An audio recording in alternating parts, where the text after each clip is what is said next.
This is Richard Wolff from Democracy at Work, responding to another Ask Prof Wolff question. And this one comes from Anne Rack, a member of our Patreon community. And Anne asks a simple question, but you know, it's one of those simple questions that opens a whole universe of conversation. Her question is, would it be advisable to cut gas taxes as a way at least to slow inflation? And she mentions the state of Indiana as a place where that is being at least considered or discussed. So I want to respond to this notion of dealing with an inflation by cutting this or that tax. By the way, this is not just in Indiana. There are other states in the United States and indeed around the world where inflation is happening, mostly not as bad as in the United States, but it's also happening.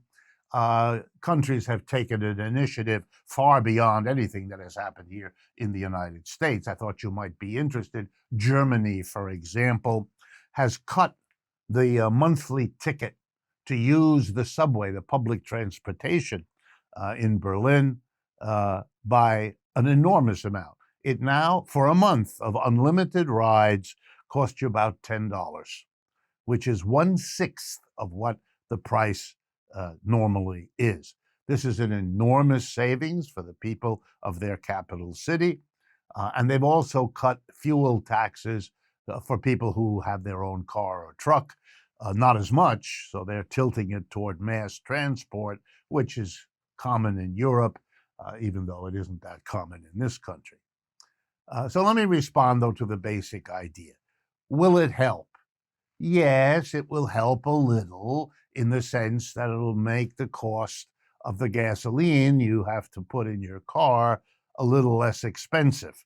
And I can see that in the immediacy of all the damage inflation is doing, this might be interesting.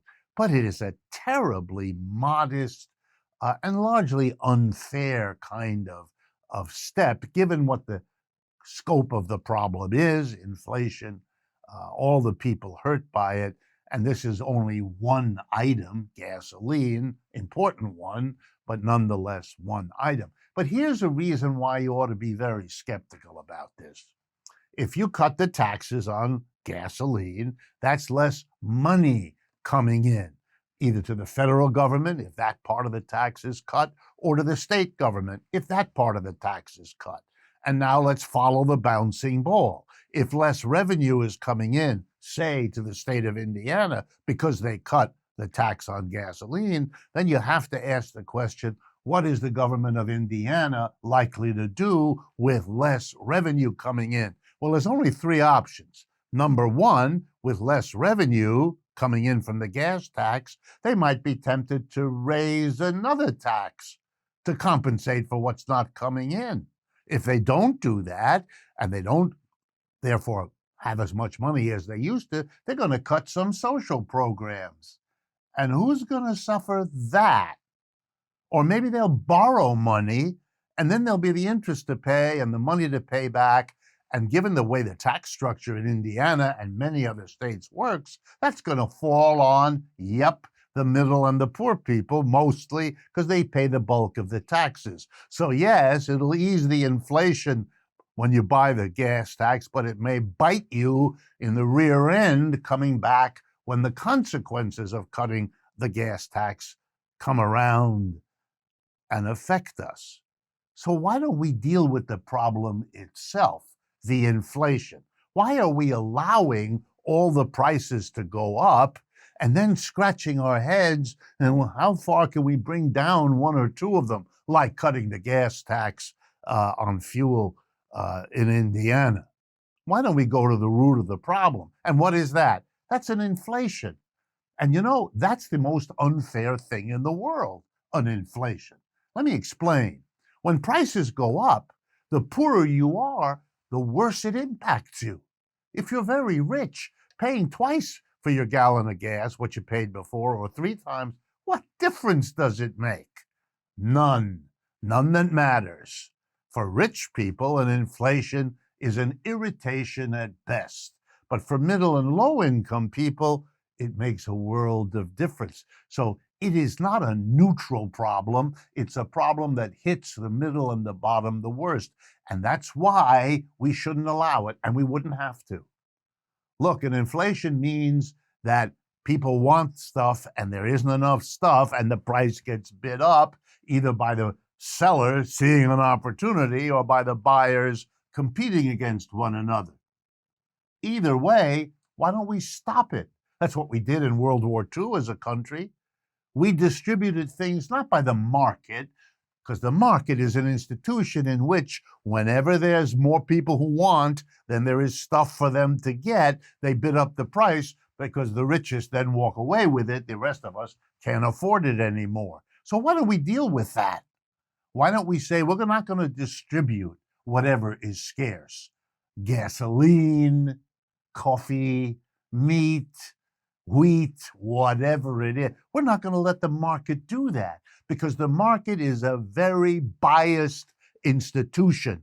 It's by the rich, for the rich, and they work best in it, which, by the way, is why rich people give us lots of money as economists to tell the rest of the world how very efficient markets are.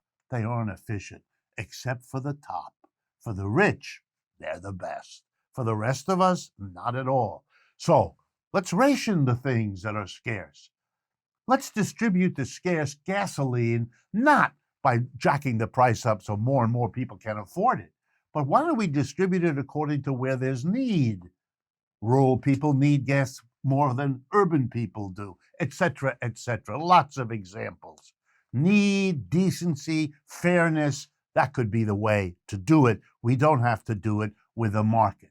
Wage price freeze, President Nixon's choice back in 1971. That's another option. And there are others. Don't be fooled. Lowering the gas tax is too little, too late, and doesn't undo the unfairness built into market solutions, which is what inflation really is. If conversations like these strike you as valuable, partner with us. Help us to distribute and share these by sharing this video with your friends, your coworkers, and your family. We will appreciate it enormously, and if you can also help us with a little financial support, that will be appreciated as well. Thank you.